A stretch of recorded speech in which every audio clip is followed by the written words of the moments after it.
আগামী 24 ঘন্টা ধরে দুনিয়া জুড়ে এই চর্চা হচ্ছে, যদি ইউক্রেনের ওপর হামলা হয় তাহলে ভারত আমেরিকার সঙ্গ দেবে নাকি। কিন্তু হঠাৎ এই চর্চা কেন শুরু হলো, এর মধ্যে কতটা সত্যতা আছে, এই রিপোর্টটা জানার পর আপনারা এই প্রশ্নের উত্তর পাবেন।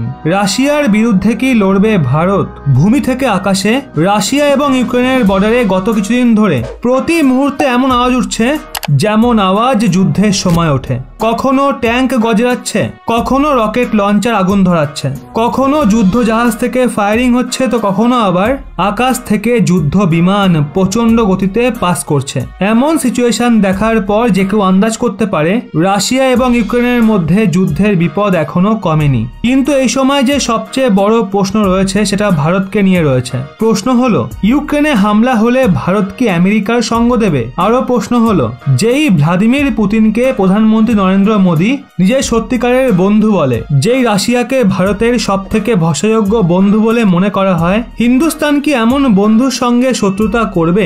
এই প্রশ্ন এর জন্য উঠছে কারণ আমেরিকার বিদেশ মন্ত্রণালয়ের প্রবক্তা নেড প্রাইস আশা জাগিয়েছেন, যদি ইউক্রেনের ওপর রাশিয়া হামলা করে তাহলে ভারত আমেরিকার সঙ্গ দেবে। এই আশার পেছনে নেড প্রাইসের তর্ক হলো, ভারত আগে থেকেই নিশ্চিত, মানে ভারত নিয়মের হিসাবে তৈরি অন্তরাষ্ট্রীয় ব্যবস্থাকে বজায় রাখার পক্ষে রয়েছে। সদ্যই কোয়াড দেশ মানে ভারত, অস্ট্রেলিয়া, জাপান এবং আমেরিকার বিদেশ মন্ত্রীর বৈঠকে এই বিষয়ের ওপর সহমত আসে।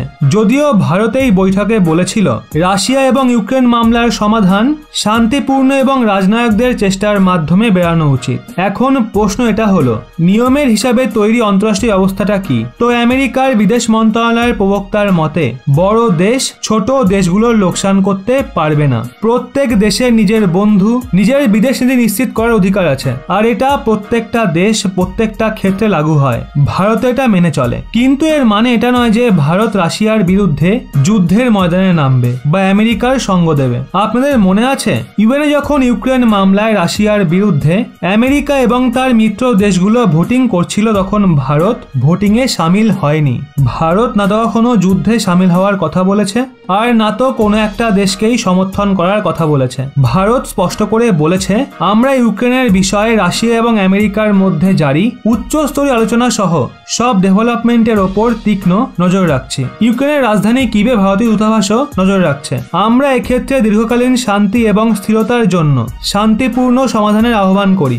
এখন প্রশ্ন এটা উঠছে, হঠাৎ আমেরিকার এমন কেন মনে হচ্ছে ইউক্রেনে হামলা হলে ভারত আমেরিকার সঙ্গে থাকবে? এই আশার পেছনে আমেরিকার কি কোনো বুদ্ধিদীপ্ত রণনীতি রয়েছে? ভারত না তো আমেরিকা অ্যালায়েন্সে রয়েছে, আর না তো রাশিয়ার সঙ্গে কোনো ধরনের অ্যালায়েন্সে রয়েছে। এর জন্য যে কোনো একটা দেশকেই সঙ্গ দিতে ভারত বাধ্য নয়। ভারতের দুই দেশের সঙ্গেই স্ট্র্যাটেজিক পার্টনারশিপ রয়েছে, ভালো সম্পর্ক রয়েছে।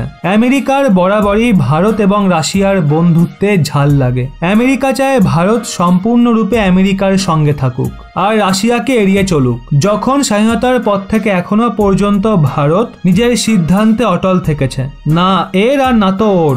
এটাই ভারতের সিদ্ধান্ত, যেটা এখনো পর্যন্ত অটল রয়েছে। বন্ধুরা, আপনারা কি ভারতের বিদেশ নীতিকে 100% সাপোর্ট করছেন? আপনার রায় অবশ্যই কমেন্টে জানান।